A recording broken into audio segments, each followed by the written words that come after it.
തമ്പോലം എല്ലാവരും ഇറക്കുന്നുണ്ട്. 3 മുന്നണികൾക്കും തമ്പോലമുണ്ട്. രാഹുലിനെ എടുത്തു കൊണ്ടുവരികയാണ്. രാഹുൽ എയറിലാണ്. പഠിച്ചു കയറ്റുവാണ്. താഴെ ഇടരുത് പ്ലീസ്. ഇത് ഇന്നലെ നമ്മുടെ ബസ്സിൽ നിന്ന് ഇറങ്ങിയപ്പോഴായിരുന്നു സ്ഥിതി. നോക്ക്.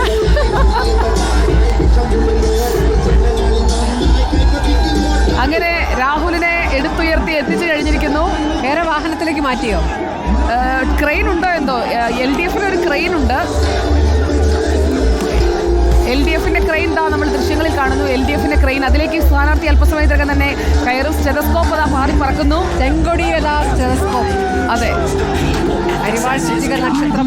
എല്ലാവരും വന്ന് നിറഞ്ഞു കഴിഞ്ഞു. ഇനി അവിടെ സ്ഥലമില്ല.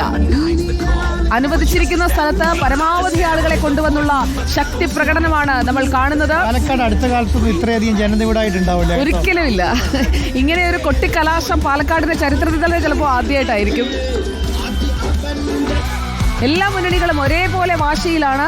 അതിൽ സ്ത്രീകളുടെ ശിങ്കാരിമേളം, അതാണ് BJP. ആ മഞ്ഞ നിറത്തിലുള്ള വസ്ത്രമിട്ട സ്ത്രീകളുടെ ശിങ്കാരിമേളം, അതാണ് അവരുടെ ഒരു ഹൈലൈറ്റ് ആയിട്ട് അവർ കൊണ്ടുവന്നിരിക്കുന്നത്. അതേസമയം തന്നെ UDF ശിങ്കാരിമേളമുണ്ട്, LDF ശിങ്കാരിമേളമുണ്ട്.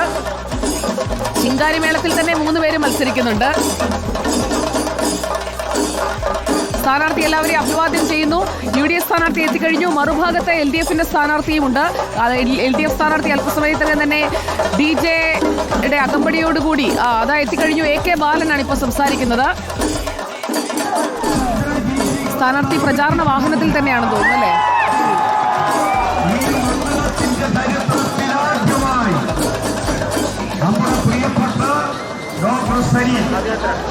അദ്ദേഹത്തിന്റെ പ്രിയപ്പെട്ട ചിഹ്നമായ ഡോക്ടർ കുടൽ അടയാളത്തിൽ, അതായത് ഇപ്പുറത്ത് LDF കൊട്ടിക്കലാശം നടക്കുന്നു. അതിന്റെ മറുവശത്താണ് ഇപ്പോൾ നമ്മൾ കാണുന്ന LDF കൊട്ടിക്കലാശം നമ്മൾ കാണുന്നു. LDF NDAയുടെയും കോൺഗ്രസിന്റെയും ഓരോരുത്തർക്കും അനുവദിച്ചിട്ടുള്ള ഏരിയയിൽ DJയും ഫയർ ഡാൻസും ഒക്കെ നടക്കാൻ പോവുകയാണ്. അവസാന അരമണിക്കൂർ ഇനി തികച്ചില്ല.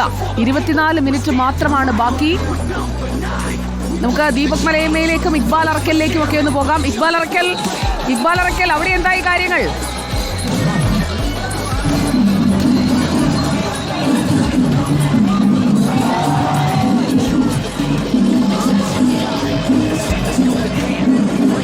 നിലവിൽ ഇവിടെ BJPയുടെ ക്യാമ്പിൽ നേരത്തെ നിങ്ങൾ സൂചിപ്പിച്ചതുപോലെ തന്നെ ഇവിടെ വനിതകളുടെ ശിങ്കാരിമേളം നടക്കുന്നുണ്ട്. നിരവധി വനിതകൾ ഇവിടെ ഈ ഒരു കലാശക്കൊട്ടിൽ പങ്കെടുക്കാൻ വേണ്ടി എത്തിച്ചേർന്നിട്ടുണ്ട്.